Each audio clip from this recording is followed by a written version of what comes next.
میں ایک بند عاصی ہوں، خطا کار ہوں مولا۔ عن جابر رضی اللہ تعالی عنہ قال قال رسول اللہ صلی اللہ علیہ وسلم رحم اللہ رجلا سمحا اذا باع واذا اشترى واذا اقتضى رواہ البخاری۔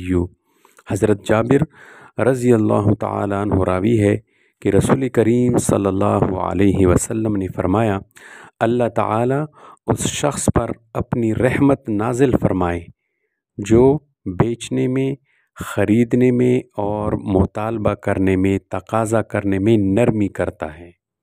سہل انگاری کرنے والے اور چشم پوشی اور نرمی کرنے والے اور سخاوت کرنے والے شخص کے لیے حضور اکرم صلی اللہ علیہ وسلم کی دعا یہ اس حالت کے ساتھ مشروط ہے کہ وہ شخص لینے دینے اور لین دین میں نرمی کر رہا ہو۔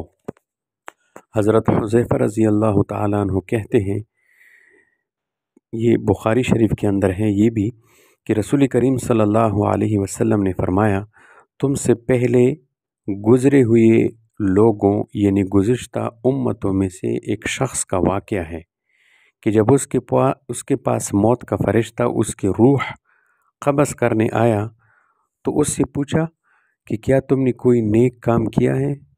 اس نے کہا مجھے یاد نہیں ہے کہ میں نے کوئی نیک کام کیا ہو۔ اس سے پھر کہا گیا کہ اچھی طرح سوچ لے۔ اس نے کہا مجھے قطعاً یاد نہیں آ رہا، ہاں اتنا ضرور جانتا ہوں، میں دنیا میں جب لوگوں سے خرید و فروخت کے معاملات کیا کرتا تھا تو تقاضا کے وقت یعنی مطالبات کی وصولی میں ان پر احسان کیا کرتا تھا۔ وہ اس طور پر کہ جو مستطیع لوگ ہوتے تھے ان کو تو مہلت دیتا تھا اور جو نادار ہوتے تھے ان کو معاف کر دیتا تھا، یعنی اپنے مطالبات کا کوئی حصہ یا پورا مطالبہ ان کے لیے معاف کر دیتا تھا۔ چنانچہ اللہ تعالیٰ نے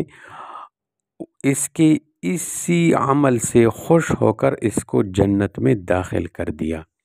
تو معاملات میں نرمی کرنے والوں کے لیے حضور علیہ السلام کی دعا بھی ہے، اور بطور عبرت ایک قصہ بھی آپ صلی اللہ علیہ وسلم نے صحابہ کے سامنے ذکر کیا کہ معاملات میں نرمی کیا کرو۔